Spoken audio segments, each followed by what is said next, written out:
삼성그룹이 미국 제약사 바이오젠 인수를 검토하고 있는 것으로 알려졌습니다. 바이오젠은 알츠하이머 치매 같은 신경계 질환 분야 세계 최고 기업으로 이번 인수에 성공할 경우 삼성은 단번에 글로벌 제약업계 선두권으로 올라설 전망입니다. 해외 주식에 직접 투자하는 서학개미들이 상장 지수펀드 ETF를 집중적으로 사들이고 있습니다.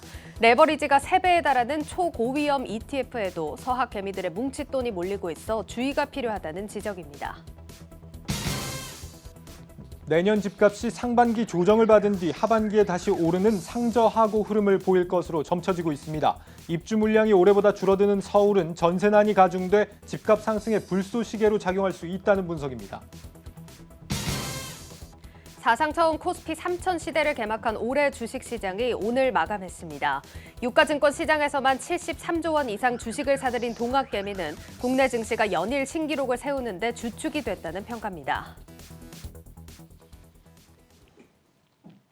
여러분 안녕하십니까? 대한민국 대표 투자 뉴스 뉴스플러스 시작합니다. 삼성그룹의 글로벌 제약사 바이오젠 인수 가능성이 거론되면서 성장성에 대한 기대가 커지고 있습니다. 실제 인수가 성사될 경우 기존 바이오 계열사들과 연계해 막대한 시너지가 예상됩니다.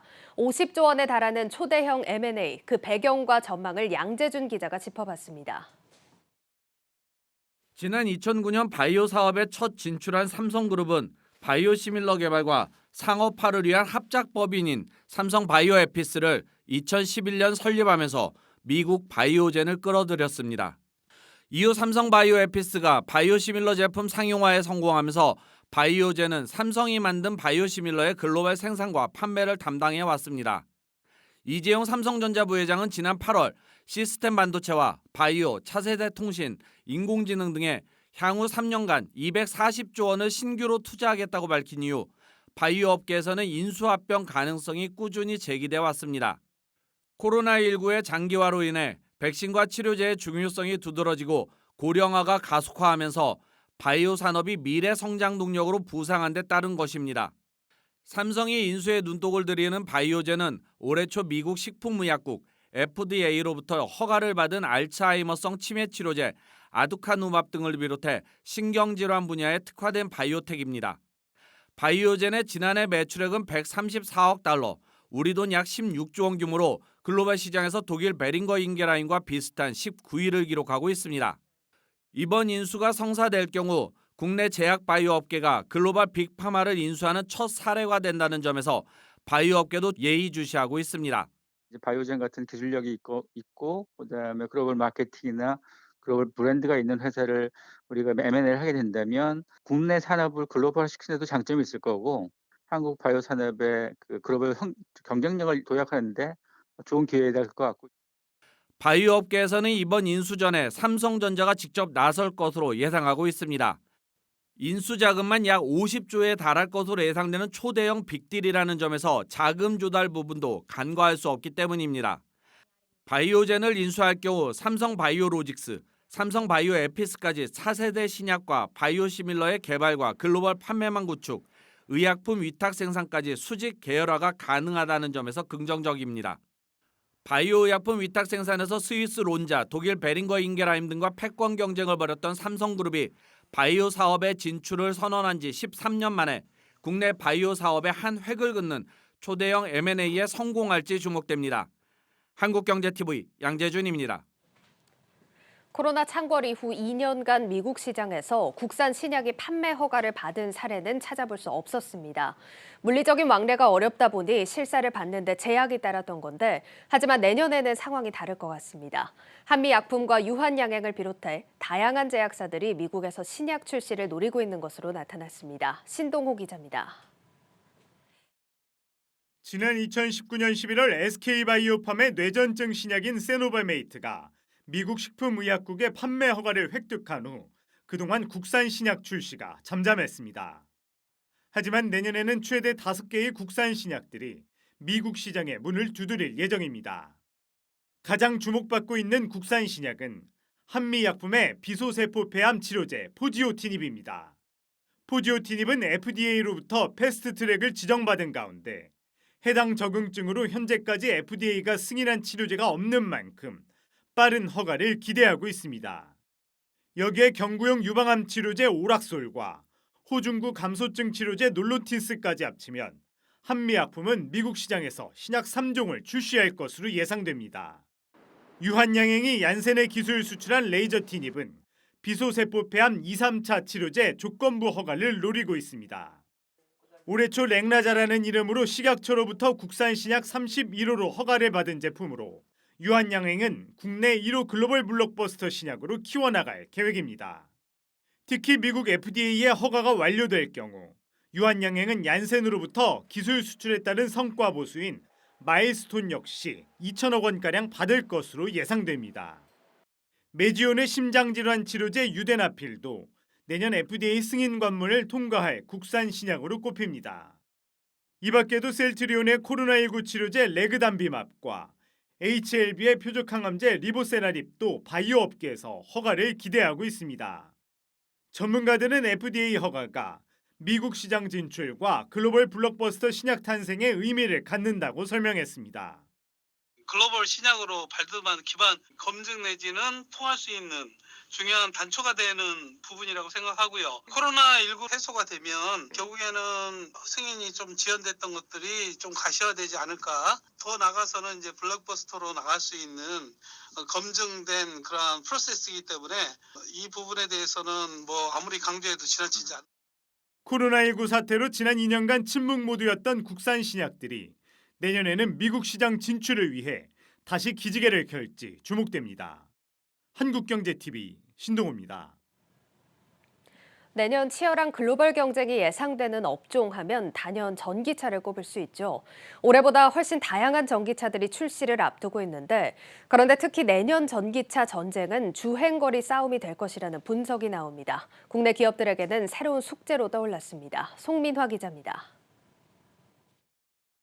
올해 우리나라에서 판매된 승용차 20대 가운데 한 대는 전기차였습니다. 전년보다 2배 넘게 팔리면서 전기차 보급 속도가 빨라졌습니다. 내년에는 더 다양한 전기차들이 출시를 앞두고 있습니다. 먼저 현대차는 세단형 전기차 아이오닉 6 출시를 예고했습니다. 전기차 전용 플랫폼인 eGMP를 탑재하고 낮은 차체를 유지한 아이오닉 6는 최근 열린 모터쇼에서 실제 주행하는 모습이 포착되면서 기대감을 키우고 있습니다. 기아는 세대 변경을 거친 니로 전기차를, 제네시스는 기존 GV70 모델을 전기차로 만든 eGV70을, 쌍용차는 코란도 크기의 전기차 이모션을 선보일 예정입니다. 특히 늘어난 주행거리를 강점으로 내세운 전기차도 눈여겨볼 부분입니다.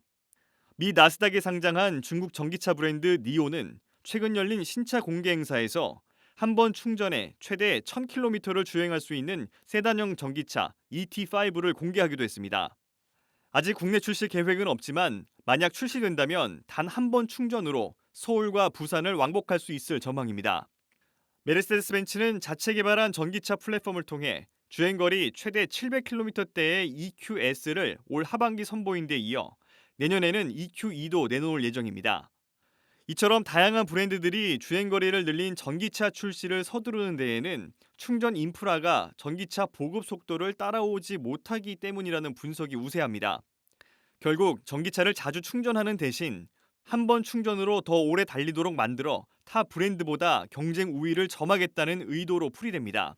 일반적으로 소비자들 입장에서는 전기차 1충전 거리 우리가 상당히 긴 것이 스트레스를 덜 받는다고 볼 수가 있습니다. 한 번 충전시켜서 갈 수 있는 거리가 길어진다는 것은 타사 대비해서 해당 자동차 제작사의 어떤 브랜드를 올릴 수 있는 가장 중요한 요소이기 때문에 그래서 1충전 거리를 늘리는 것도 하나의 흐름이라고 볼 수가 있습니다. 반면 국내 전기차 주행거리는 아직 500km를 넘기지 못하며 제자리 걸음입니다. LG 에너지 솔루션과 SK온, 삼성 SDI와 같은 국내 배터리 업체들은 주행거리를 늘릴 기술은 있으나 화재와 같은 안전상의 이유로 도입을 꺼리고 있고 그렇다고 주행거리를 늘리기 위해 많은 배터리를 탑재하면 차값이 비싸지기 때문입니다. 배터리 기술이 중요하지만 차량 기술하고 또 이것이 같이 연계되면서 또 효율이 높아지는 이런 문제가 있어서 그렇게 되면 원가 부담이 지금은 추세가 보조금을 낮추는 추세잖아요. 그나마 선두주자인 현대차가 전기차 기술 개발을 위해 조직 개편까지 단행했지만 성과를 내기까지는 상당한 시간이 걸릴 것으로 보입니다. 이런 가운데 내년부터 정부가 2조 원대 예산을 풀어 전기차를 지금의 2배로 확대할 계획을 밝히면서 전기차 브랜드의 경쟁력 확보전은 더욱 치열해질 전망입니다. 한국경제TV 송민아입니다. 네, 세계 최대 가전 박람회 CES 2022가 다음 주 열립니다. 투자와 접목해서 미리 알아두실 만한 포인트들 정리해 보겠습니다. 신용훈, 김선엽 기자 나와 있습니다. 네, 신 기자, 이번 CES의 어떤 메인 키워드라고 하면 어떤 걸 꼽을 수 있을까요? 이제 올해 CES의 그 주제라고 할까요? 키워드라고 하면은 메타버스를 중심으로 한 가상현실을 한 가지 꼽을 수가 있겠고요. 또 예. 한층 더 발전한 인공지능 AI다라고 볼 수가 있겠습니다. 주요 기업들은 메타버스와 가상현실을 주제로 다양한 기술과 전시를 선보이게 될 예정인데요. 현대차 같은 경우에는 로보틱스 기술하고 메타버스를 결합한 새로운 형태의 운송수단 컨셉트를 발표합니다. 이 로보틱스 기술이 메타버스와 현실 세계를 이어주는 매개체 역할을 할 수 있는 다양한 방법을 구체적으로 소개하겠다라는 그런 계획이 있고요. 예. 현대 모비스의 경우에는 모빌리티 컨셉트카 2종을 선보이는데요. 이 차량은 4바퀴가 90도로 꺾여서 평행 주차를 할 수도 있고요. 또 커뮤니케이션 램프로 주위하고 소통할 수 있는 그런 방식으로 설계가 됐습니다. 물론 AI 기능이 탑재가 된 거죠. 예. 그리고 삼성전자의 경우에는 메타버스 플랫폼상에서 활동하는 새로운 가상인간을 공개할 예정이고요. LG전자의 경우에는 부수 전체를 VR하고 AR, 그러니까 가상현실과 증강현실 체험 공간으로 구성할 예정입니다. 네, 이 대기업들도 나오지만 CES에 등장하는 이 스타트업들 눈여겨볼 필요가 있겠죠. 네, 맞습니다. 사실 CES는 또 스타트업들의 그 글로벌 데뷔 무대가 되기도 하는데요. 예. 그래서 지난해에 이어서 올해에도 우리나라 중소기업과 스타트업 기업들이 CES 혁신상을 대거 수상하면서 또 기술력을 인정받았습니다. 올해 총 29개의 그 스타트업들이 수상에 성공을 했는데요. 국내에서요? 예, 이번 그 CES 혁신상을 수상한 그 스타트업들 가운데서는요. 일단 뭐 삼성전자가 운영하는 그 스타트업 지원 프로그램으로 알려진 C랩, 아니면 코트라, 서울시, 뭐 카이스트와 같은 그런 많은 그 대기업과 그 기관 통해서 투자를 받은 그런 업체들이 많은데요. 예. 왜냐하면 이 업체들이 그 일단 뭐 업력도 짧고요. 또 특히 코로나까지 겹치면서 해외로 그 사업 확대 기회가 아주 많이 줄어들었기 때문에 이런 기관들의 지원이 좀 큰 역할을 했다고 합니다. 이와 관련해서 전문가 인터뷰 들어보시겠습니다. 스타트업들 같은 경우에는 세상에 없는 제품이나 기술을 만들어서 이제 시장을 개척을 해야 되다 보니까 레퍼런스가 굉장히 좀 중요하거든요. 스타트업들이 가질 수 있는 레퍼런스라는 게 이제 수상 실적이 참 많이 중요해요. 그래서 저희는 이제 CES 혁신상 받도록 하는 그 내용으로 저희가 한번 사업을 마련을 해봤습니다.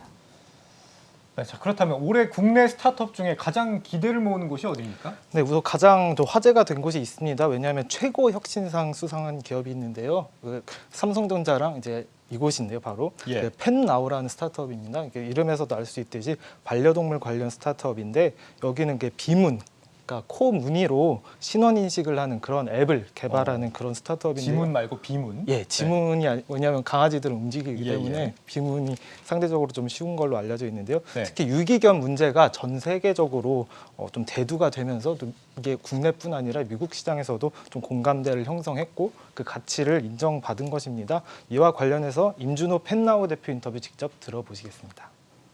유기동물 문제를 해결하기 위해서 뭐 우리나라뿐만이 아니라 동물등록제를 많이 시행하고 있는데 이제 안타까운 점이 동물등록제에 마이크로칩을 이제 몸에 이제 삽입을 해야 되니까 비용도 들고 또 굉장히 거부감이 크죠. 생체 인식을 쓰면 그런 문제가 없을 텐데 그런 취지로 이제 회사를 방향을 설정해서 만들기 시작했고요. 네, 또 이뿐만 아니라 전기차 완속 충전기를 개발한 그런 에바라는 업체도 또 주목을 받고 있습니다. 예. 이게 단일 제품만으로 이렇게 2가지 부문에서 동시에 또 세계 최초로 혁신상을 수상한 곳으로 알려져 있고요.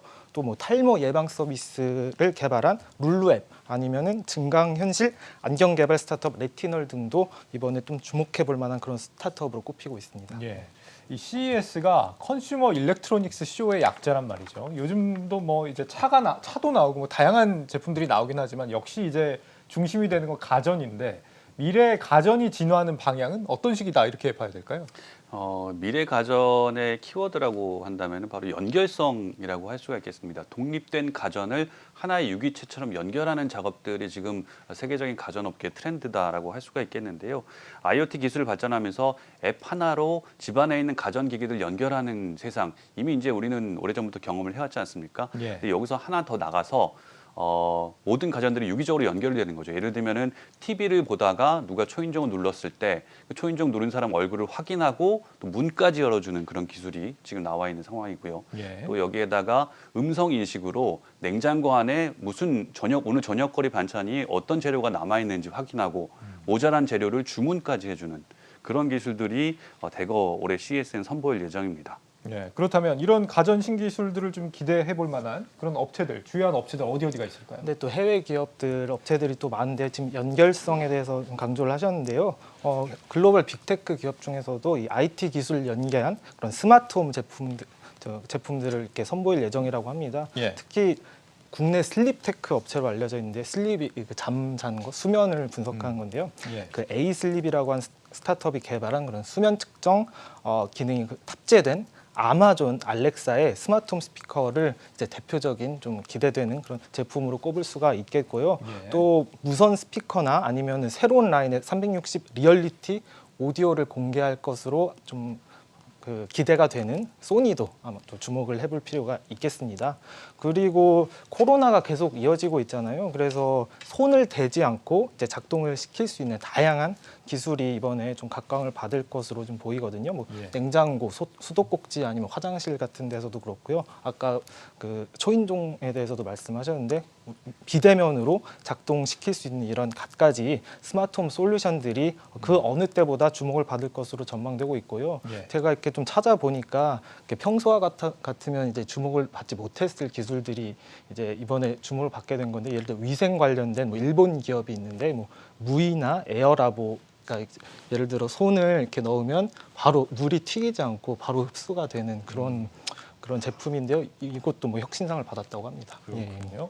이번에 이제 2년 만에 오프라인 행사긴 하지만 오미크론 여파 때문에 일부 불참하는 기업들도 나오고 있습니다. 특히 중국 기업들이 대거 불참했다고 하는데 얼마나 기업 참여가 줄어든 겁니까? 올해 이제 중국 기업 참여 개수를 보면 한 200여 개 정도로 집계가 되고 있는데요.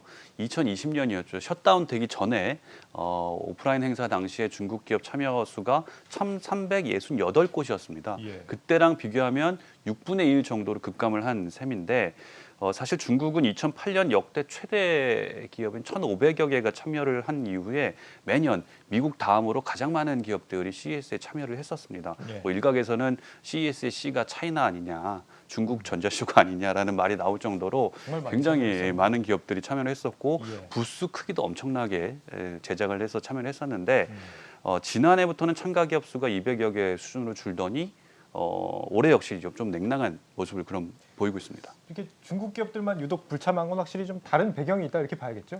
네, 일단 공식적인 이유는 코로나 여파다 뭐 이렇게 통보를 했지만, 사실은 최근 심화된 미국과 중국 간의 그런 양국 간의 갈등, 이른바 테크 전쟁이라고 하죠. 예. 이것의 영향이 결정적인 요인이라는 분석이 좀 지배적이고요. 그래서 CES의 터줏대감이라고 불렸던 그런 중국 기업들이 대거 불참하면서 오히려 이런 것들이 또 한국 기업들에 대한 주목도가 높아질 것으로 보이는 그런 계기가 또 될 것이라는 그런 또 기대감도 나오고 있습니다.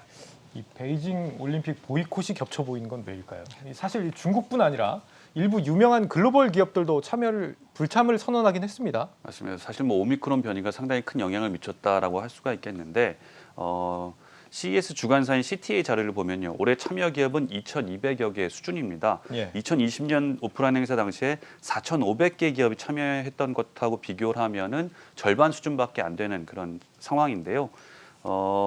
구글과 메타, 또 아마존과 마이크로소프트, 트위터 같은 주요 빅테크 기업들하고 또 미국 반도체 업체인 엔비디아, 그리고 세계 최대 이통사인 AT&T는 오미크론 변이 바이러스 감염 방지를 이유로 오프라인 행사 우리 안 하겠다라고 선언을 했고요. 예. 또 자율주행차 기술 업체인 웨이모, 그리고 완성차 업체인 GM 역시 불참을 선언했습니다. 이렇게 해외 기업들의 참여가 위축된 반면에 우리나라 기업들은 역대 최다 참여 수를 기록했는데요. 무려 416곳입니다. 예. 2020년 당시에 390개 회사로 역대 최대를 기록했는데 그 기록을 갈아치우면서 한국은 적극적으로 글로벌 시장의 공략에 나선다는 그런 계획입니다. 우리 기업들한테는 오히려 뭐 투자의 기회가 될 수도 있겠다 이렇게 보여집니다. 맞습니다. 투자자들이 이번에 그럼 CES를 어떻게 투자와 좀 연결을 지어서 생각할 수 있을까요? 일단 CES는 그런 글로벌 혁신 기업들이 이렇게 눈으로 직접 확인할 수 있는 그 기술을 선보일 수 있는 그런 장인데요. 특히 CES에서 공개되는 기술 같은 경우에는 대부분 당해 출시되는 제품에 주로 반영이 되고요. 뭐 삼성전자의 예를 좀 들어볼 수가 있겠는데 작년 이제 CES는 물론 온라인으로 진행되긴 했지만 거기서 이제 강조가 됐던 기술이 AI랑 이제 로봇 아니면 그런 맞춤형 기술 등에 이제 방점이 맞춰졌는데 예. 실제로 이제 올해 출시된 제품을 보니까 이제 맞춤형 TV나 그 비스포크 냉장고 등 그런 맞춤형 냉장고가 출시된 사례를 좀 대표적으로 꼽을 수가 있어서요. 이렇게 CES에서 공개되는 신기술을 통해서 이제 내년에 기업들이 어떤 제품을 출시를 염두에 뒀는지 좀 그런 흐름을 좀 미리 읽어볼 수가 있을 것으로 보고요.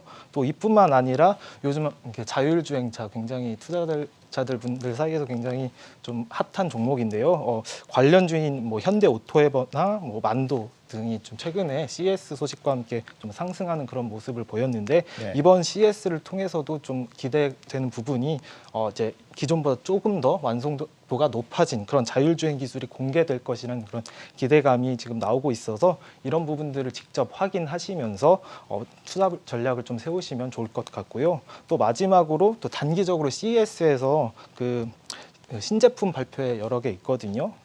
이 자체만으로도 주가가 좀 상승하는 경우가 있습니다. 그래서 참가 기업들을 좀 꼼꼼하게 살펴보시면 좋을 것 같은데요. 뭐 예를 들어 작년에 이제 GM의 경우 그 전기차 플랫폼 얼티움이랑 전동화 모델 출시 계획을 발표해서 공개를 했는데 이날 이 키노트 스피치 이후에만 그 주가가 6.29%나 급등한 그런 사례가 있습니다. 네, 그렇군요. 그리고 또 이 제품뿐만 아니라 주요 기업들의 이 발표 내용들, 키노트 스피치라든지 간담회 내용들도 좀 눈여겨보실 필요가 있는데요. 올 한해 역점 투자 분야의 흐름을 알 수 있고 또 이런 부분이 주가에도 좀 반영이 되기 때문입니다. 우선 현대차 같은 경우에는 우리 시간으로 5일 오전 8시 메타버스라는 새로운 사업 영역을 들고 나옵니다. 이와 관련해서 어떤 식의 투자가 이루어질지 관심이 쏠리고 있는 상황이고요. 네. 이 메타버스 사업부를 인하우스화 할 수도 있고 또 아니면 모비스 같은 자회사에 메타버스 사업을 맡길 수도 있고요. 글로벌 기업들과의 협업 체계를 이뤄나갈 수도 있을 것으로 예상이 되고 있습니다. 어떤 식으로 메타버스 사업을 추진할지에 대한 방향성이 이번 CES 통해서 공개가 되기 때문에 이런 부분 투자자분들은 좀 관심을 가져볼 필요가 있겠고요. 또 삼성전자 같은 경우에는 한종희 부회장이 5일 오전 11시 30분에 시작되는 기조연설을 합니다. 기조연설에서 개인 맞춤형 서비스와 이와 관련된 혁신 기술들을 선보이게 되는데 IoT라든지 홈 네트워크 분야 또 그리고 음성 인식 관련 산업에 대한 후광 효과도 예상이 되고 있습니다. 네, 두 기자도 이번에 라스베이거스에 직접 가게 되죠. 우리 시청자분들 CES 소식을 어떻게 좀 만나볼 수 있습니까? 일단 저희가 취재 계획한 일정은 3일부터 7일까지 일주일 내내 진행이 되는데요. 우리 시간으로 새벽 5시 30분 예. 개장 전에 라이브 연결로 만나보실 수가 있고요. 또 오후 12시 점심시간대에 유튜브 채널을 통해서 라이브 방송으로 CES 현장을 접하실 수가 있습니다. 그리고 역시 이 동시간대, 우리 뉴스 시간대에도 리포트를 통해서 생생한 CES 현장 소식을 전해드리도록 하겠습니다. 네, 신용훈 김선엽 기자였습니다. 잘 들었습니다.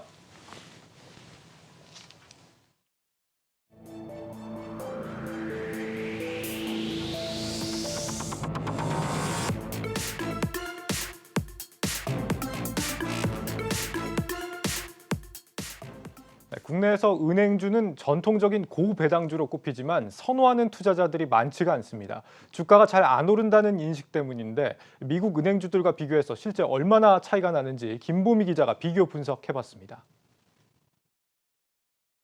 만년 저평가라는 꼬리표가 항상 뒤따라붙는 은행주. 먼저 올해 주가 상승률을 살펴봤습니다. 국내 4대 금융지주들의 연초 후 평균 주가 상승률은 24.8%. 우리금융이 민영화 이슈로 4대 금융지주 가운데에선 가장 많이 올랐고 KB금융과 하나금융이 각각 27%, 23%, 그리고 신한금융이 16% 상승률을 기록했습니다. 같은 기간 JP모건이나 뱅크 오브 아메리카 등과 같은 미국 은행주가 평균 35.6% 오른 것과 비교하면 약 11%포인트가량 낮은 수준입니다. 그런데 최근 5년치로 이 기간을 늘려보면 놀랍게도 이 차이는 무려 6배로 더 크게 벌어집니다. 미국 은행주가 평균 48%가량 오를 동안 국내 은행주는 약 8% 상승하는 데 그친 건데요. 개별 종목별로 살펴보면 차이는 더 크게 느껴집니다. 뱅크 오브 아메리카가 103%, JP모건이 84%, 골드만삭스가 62%가량 오를 때 국내 은행주에서 가장 높은 상승률은 하나금융 36.6%였습니다. 물론 국내 증시 자체가 워낙 저평가되어 있다 보니 S&P 500 지수, 코스피 지수 상승률에서도 차이가 나긴 합니다. 하지만 각 대표 지수 대비 은행주 상승률에서도 국내 은행주가 훨씬 더 못 오르는 걸 보실 수 있습니다.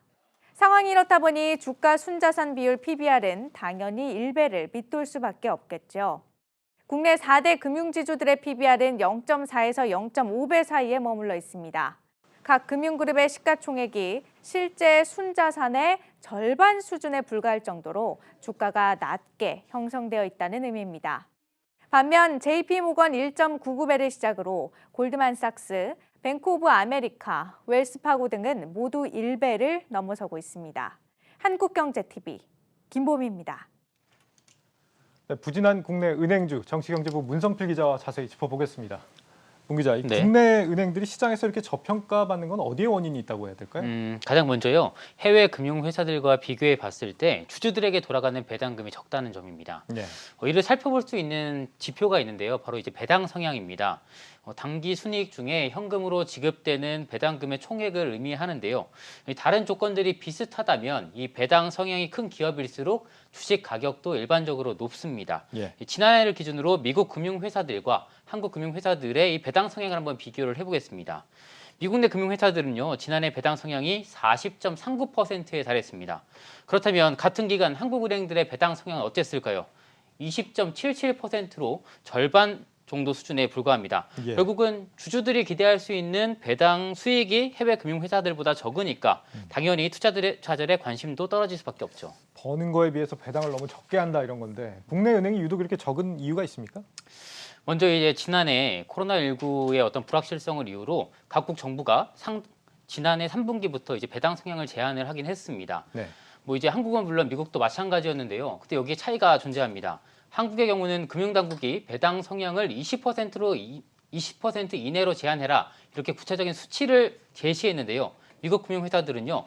배당액 이내로만 제한하도록 했습니다. 그러니까 미국 금융회사들은 1분기와 2분기에 이미 배당을 많이 늘려놨기 때문에 3분기와 4분기에 비슷한 수준으로 배당을 할 수 있었던 거거든요. 예. 투자자 입장에서 보면 또 과거 국내 금융회사들의 이 배당 정책에 좀 불만이 있을 수도 있습니다.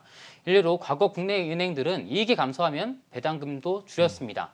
하지만 인수합병 등의 이유로 이익이 늘어나더라도 배당을 늘리진 않았기 때문에 좀 불만이 있을 수도 있다. 이렇게도 이해하실 수 있겠습니다. 그 불확실성에 대비를 한다는 거는 이제 시스템 리스크가 올 수도 있으니까 미리 좀 현금을 좀 비축해둬라 이런 의미였던 모양이죠. 네네, 맞습니다. 네. 이거 외에도 지금 저평가받는 이유가 또 있다고요? 일단 그 은행들의 이 구조가 좀 기형적이다, 한쪽에 너무 쏠려 있다 이런 이유를 들 수 있겠는데요. 네. 은행 이자 수익에 굉장히 치우쳐져 있습니다.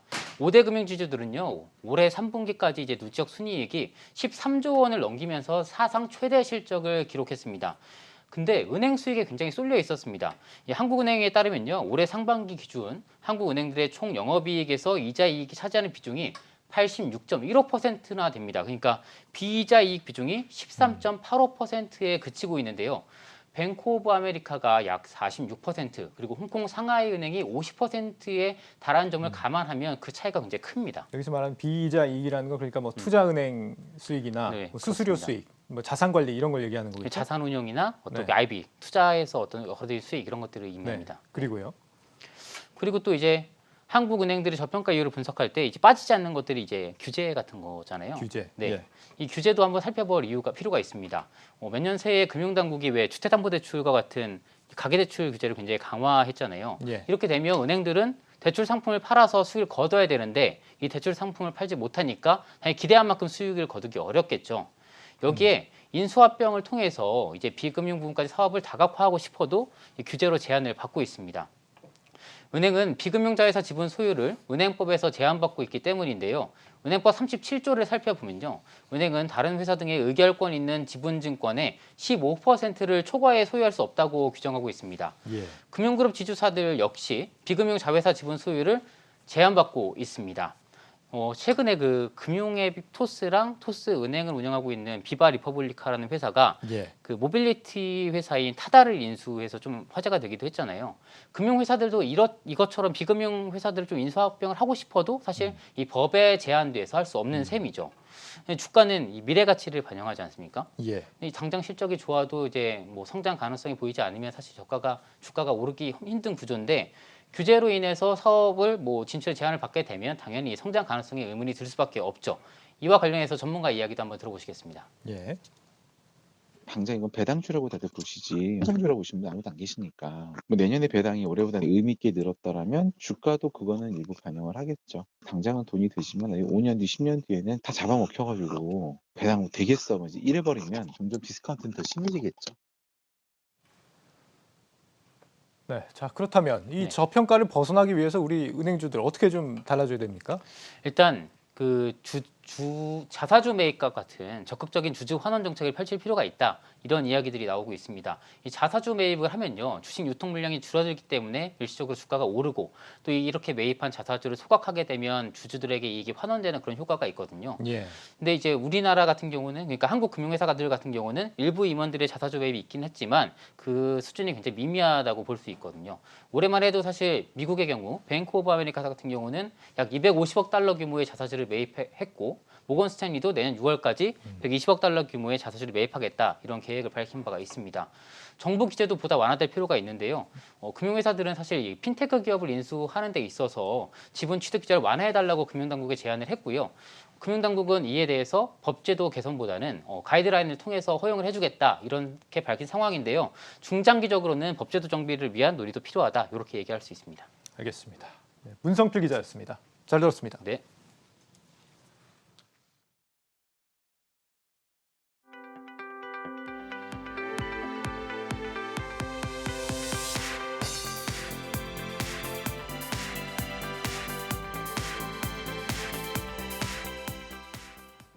집값이 연말에 이어 내년에도 하향 안정화 흐름을 이어갈지 관심이 집중되고 있습니다. 당분간은 조정 분위기가 이어지겠지만 3월 대선과 하반기 계약갱신 청구권 대거 만료가 변수로 작용할 전망입니다. 홍원표 기자입니다.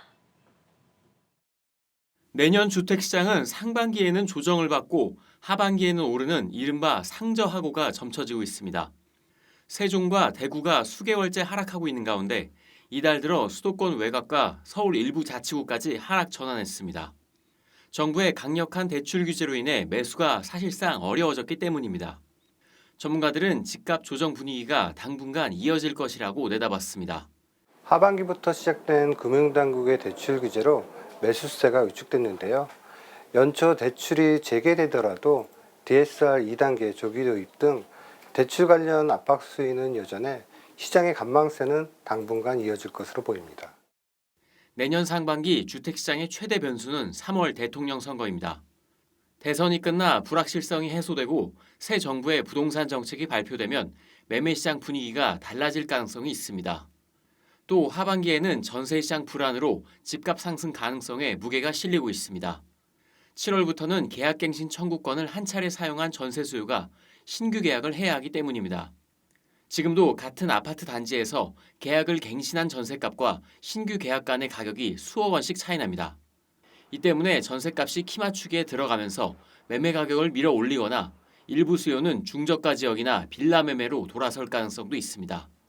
또 GTX나 경전철 등 교통호재나 도심 내 주택 공급을 위한 각종 재개발 재건축과 같은 정비 사업은 가격 상승 요인으로 작용할 것이라는 분석입니다.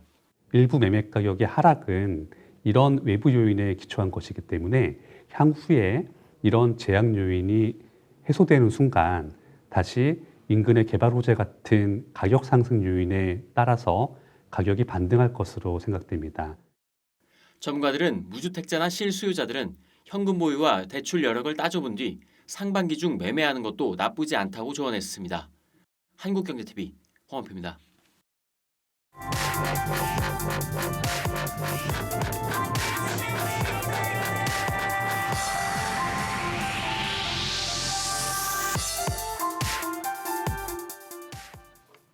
네, 글로벌 ETF 가이드 시간입니다. 글로벌 콘텐츠부 오민지 기자와 함께하도록 하겠습니다. 예, 오 기자 먼저 올 한 해 글로벌 ETF 동향 쭉 짚어주신다고요. 네, 제가 2021년 한 해 동안 이 서학개미들에게 사랑을 받았던 글로벌 ETF 탑 11 종목을 정리해봤습니다. 먼저 5위까지 상품을 보면요. 티커명으로 말씀드릴게요. 1위는 SOXL, 2위는 TQQQ, 3위 예. QQQ, 4위 SQQQ, 5위 SPY고요. 6위부터 11위로 넘어가 보면요. 6위가 LITUS, 7위가 또 돈나무언니, 캐시우드가 운영하는 걸로 유명하죠. 예. ARKK, 8위가 SOXX, 9위가 QLD, 10위가 LABU, 11위가 UVXY입니다. 아, 이름이 어려워요. 어렵습니다. 예. 네. 지금 뭐 지수 추종 상품도 그렇고 업종 추종하는 상품도 그렇지만 레버리지 상품이 상위권에 많네요. 네, 맞습니다. 이 레버리지 상품이 굉장히 많다는 점을 주목하실 만한데요. 특히 3배 레버리지 상품들이 굉장히 많습니다. 그래서 오늘은 3배 레버리지 상품들 어떤 특징을 가지고 있고 또 어떤 장점이 있고 어떤 점 주의해야 되는지 좀 짚어보도록 하겠습니다. 먼저 나스닥을 추종하는 미국의 ETF 3개월 수익률을 나란히 한번 정리해봤는데요. 예. 네, 한번 표로 한번 보시면 미국 ETF 당연히 3배 레버리지로 갈수록 수익률이 높고요. 3배 인버스로 갈수록 수익률이 낮습니다. 이 3배를 쓰고 있으니까요. 당연히 수익률과 손실률도 더 커질 수밖에 없는 거죠. 그렇죠. 사실 정말 이게 하이 리스크, 하이 리턴의 사례를 잘 보여주는 또 상품들 같은데 그러면 이 상품들이 어떤 장점들이 있을까요? 네, 먼저 장점으로 보면요. 일단 적은 돈으로 투자할 수 있다라는 점이 가장 큰 장점 중에 하나로 꼽힙니다. 예. 예를 들어서 1배수 지수 추종 ETF를 3억 원 투자한다면 3배 레버리지 상품에서는 1억 원만으로도 같은 투자 효과를 기대할 수 있다라는 겁니다. 그래서 그만큼 다른 자산이나 현금으로 보유할 수 있고 주식시장 상황에 따라서 대응도 가능한 겁니다. 이런 상황을 뭐 기대를 하고 다들 투자를 하시겠지만 반대로 손실이 나도 그만큼 또 크게 나는 게 레버리지 상품들 아닙니까? 예, 맞습니다. 그래서 손실도 3배로 난다는 점 다들 알고 계실 텐데요. 그보다 잘 보셔야 하는 부분은 이 3배 레버리지 상품의 경우 손실이 났을 때 이를 회복하기 위해서가 더 어렵다, 더 시간이 걸린다라는 겁니다.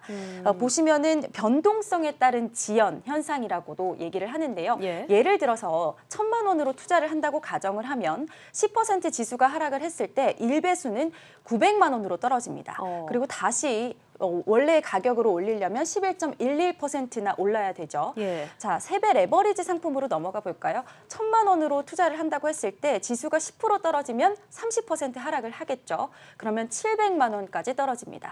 다시 1,000만 원을 회복하기 위해서 무려 43% 가까이 올라야 하는 겁니다.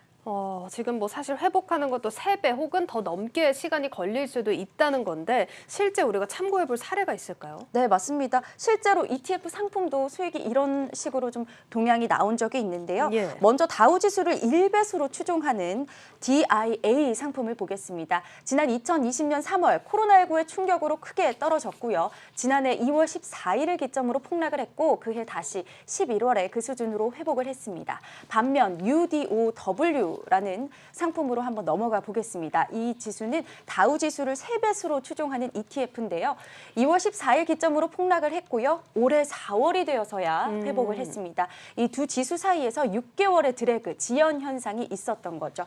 이처럼 손실분이 다시 회복되기까지 시간이 더 많이 걸린다는 점 분명 주의하셔야 되고요. 2022년 준비하시면서 ETF 투자 고려하시는 분들, 특히 3배수 ETF까지도 고려하시는 분들은 이런 점을 꼭 고려하셔야겠습니다. 예, 3배 레버리지 상품들 큰 수익을 안겨줄 수도 있지만 그만큼의 손실이 날 수 있다는 점도 유의하시면서 투자하셔야겠습니다. 오민지 기자와 함께했습니다. 잘 들었습니다.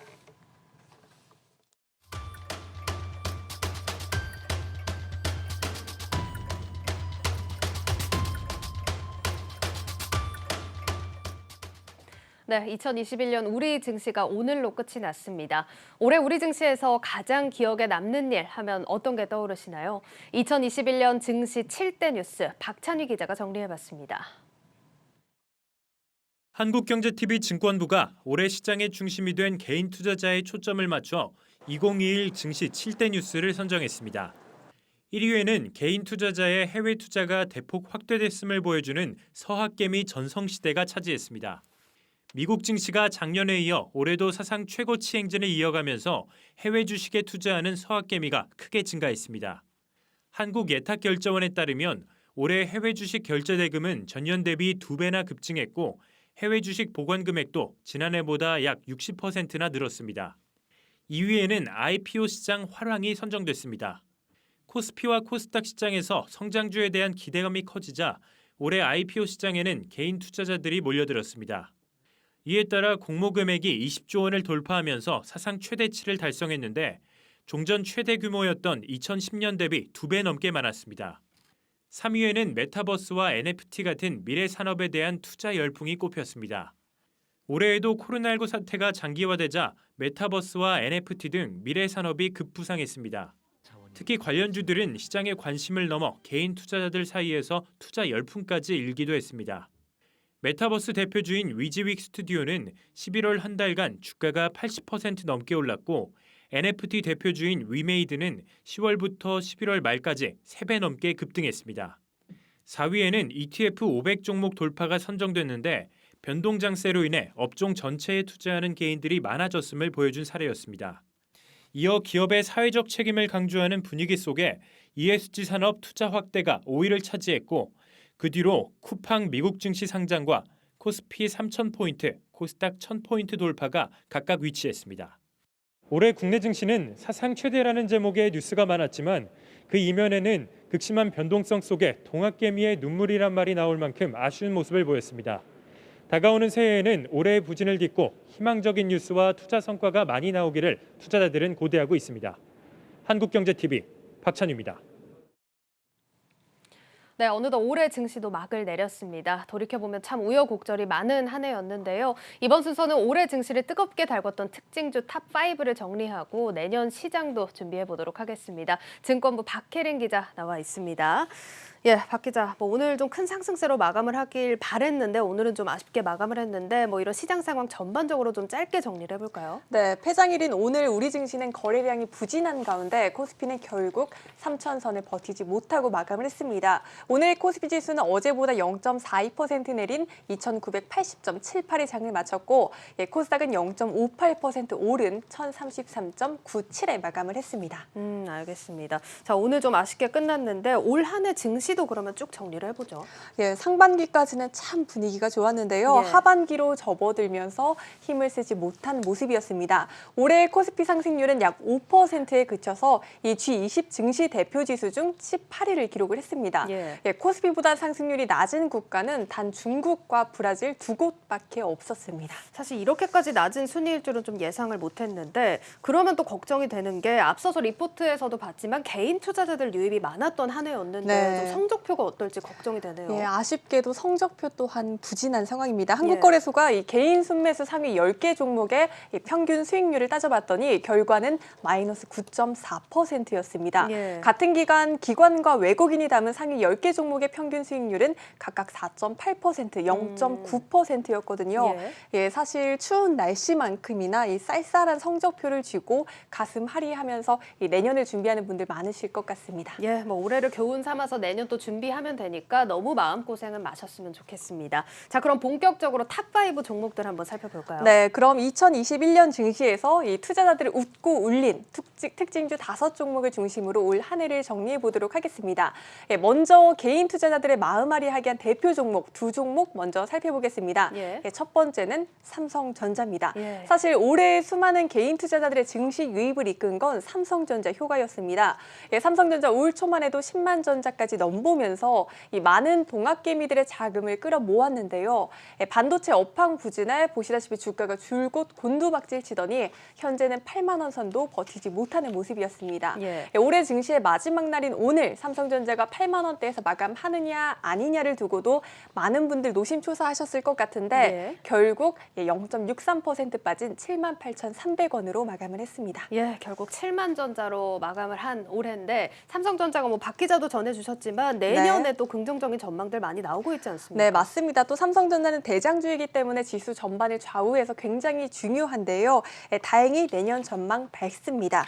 반도체 업황이 본격적으로 턴어라운드 할 것이란 전망이 나오고 있습니다. 최근 한국경제TV가 실시한 리서치 센터장 11인 설문조사에서도 대부분의 센터장들이 내년 주도주로 삼성전자를 꼽았습니다. 그럼 언제쯤 오르냐 궁금하실 텐데 전문가들은 내년 하반기 업황 개선을 점치고 있습니다.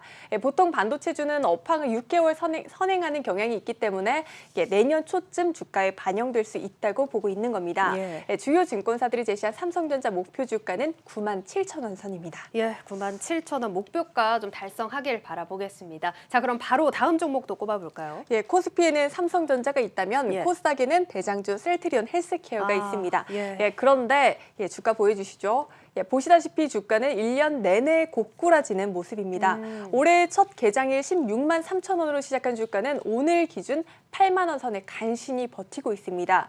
이 기간 시가총액은 23조 원에서 12조 5천억 원으로 10조 5천억 원가량 증발했습니다. 정말 반토막이 난 주가인데 이 리스크 요인들도 한두 가지가 아니지 않습니까? 네, 맞습니다. 이 코로나19 항체 치료제인 레키로나가 기대에 미치지 못했다는 평가를 받았고요. 또 글로벌 제약사에서 먹는 코로나19 치료제를 개발하면서 우려가 커지기도 했습니다.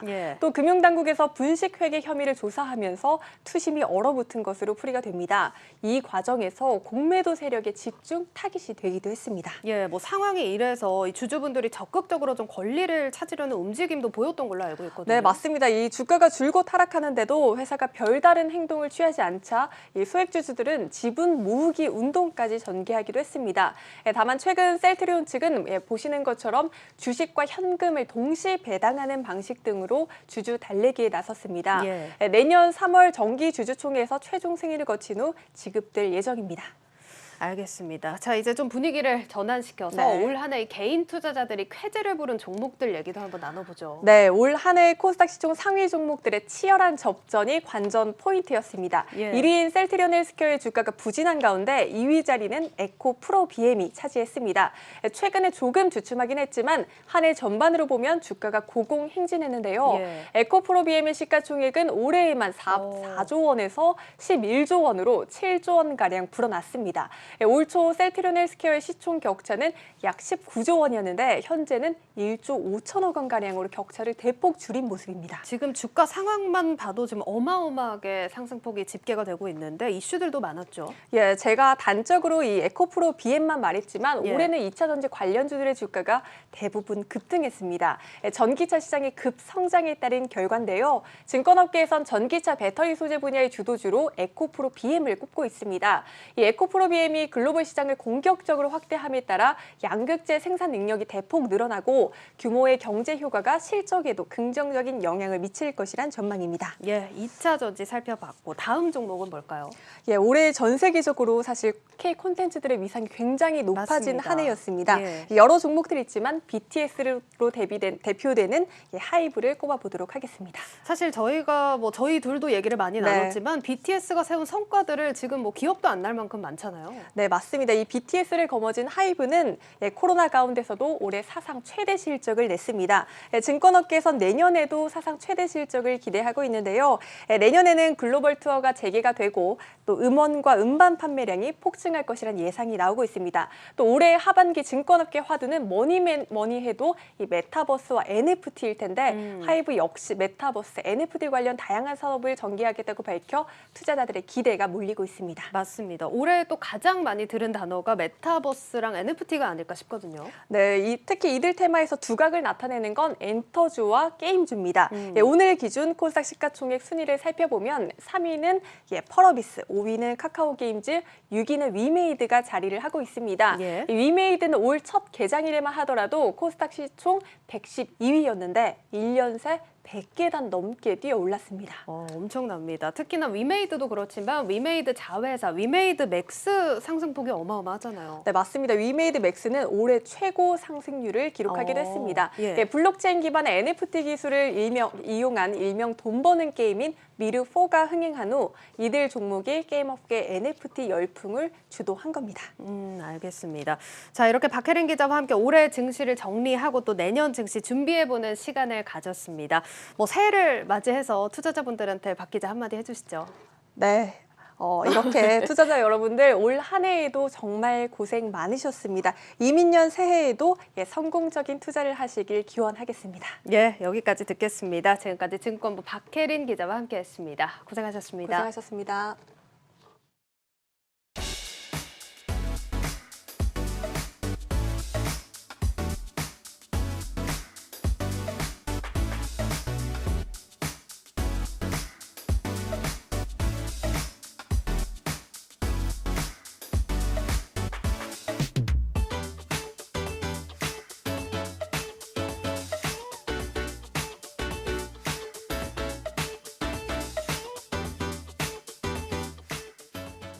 뉴스플러스를 마치겠습니다. 여러분 고맙습니다.